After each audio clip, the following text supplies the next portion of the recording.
If you're bloated, breaking out, or just not feeling like yourself, your hormones are probably a problem. It certainly was the case for me, and so I did what everyone does. I started with a blood test. But my blood test results looked totally fine, and I was left wondering, why do I have acne? Why can't I fall asleep at night? And why do I have this feeling of water weight or puffiness all the time? So blood tests are a useful start. Think of them as kind of a snapshot of one day in your menstrual cycle. But different tests answer different questions. Blood tests are superb for monitoring and diagnosing, but if you're looking to understand your hormone patterns, then you might want to consider a Dutch test. So what is the Dutch test? Well, it's a dried urine test that shows you how you metabolize hormones, how your cortisol rhythms work, essentially how you experience and handle stress, and your detox pathways. All things that you simply cannot see in a blood test. Dutch test. Actually, it's a little more comprehensive than I thought. We have to do the test between days 19 and 22. Luckily, I opened it on day 21 of my cycle, so that was a complete coincidence, but relieved that I can do it. And then we have this whole schedule of how to do the test. So I've been limiting my drinking in milliliters. This is about 1.5 liters or in liters. No coffee, which was very difficult this morning, and now we're about to collect the dinner time sample at 5 p.m. So I'm about to do my first Dutch test. We get these little tabs of paper and we've got to dip this in my urine. So I have to go find a glass to pee in. It's 5 p.m, it's almost 5 p.m, and I am so thirsty. I haven't been able to drink much today at all, and for the last 2 hours I haven't drunk any water, and I'm a big water hog, so this is a bit of a challenge for me. But yeah. Okay, so it's 10:20 at night and I just got back from dance class. And we have sample number 2, which is looking more spicy. So we're gonna do our bedtime dip, Dutch dip.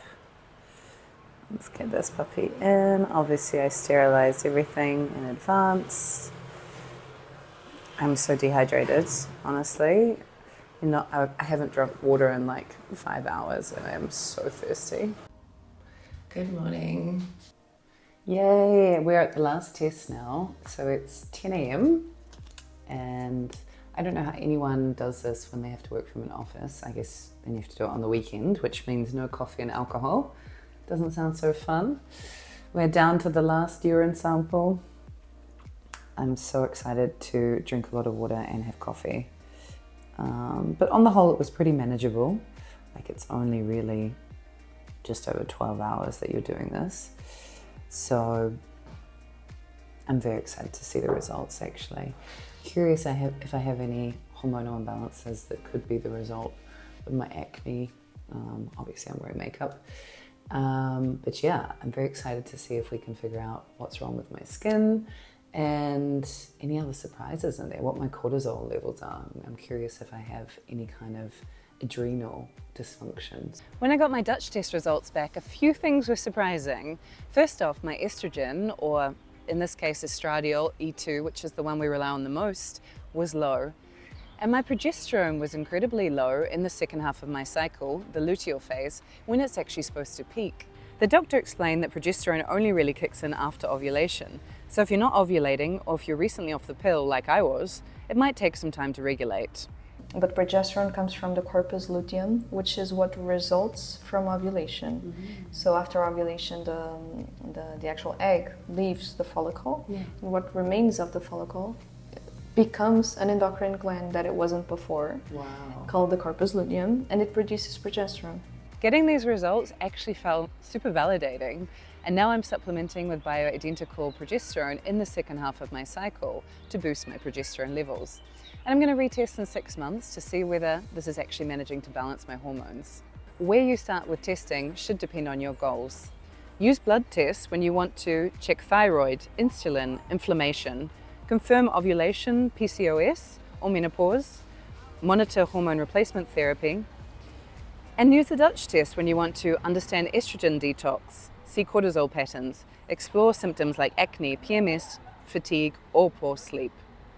Hormones affect everything. So at the end of the day, think of this as an investment in your skin, your mood, your sleep, and of course your fertility. For me, having these answers really gave me a lot of hope and now problems to solve and things to work on. And imagine at the end of the day having your hormones fully in balance and feeling the best you possibly can. Hey, one last thing. If this was helpful and you want to see more videos about women's health and longevity, please hit that like button and subscribe to the channel.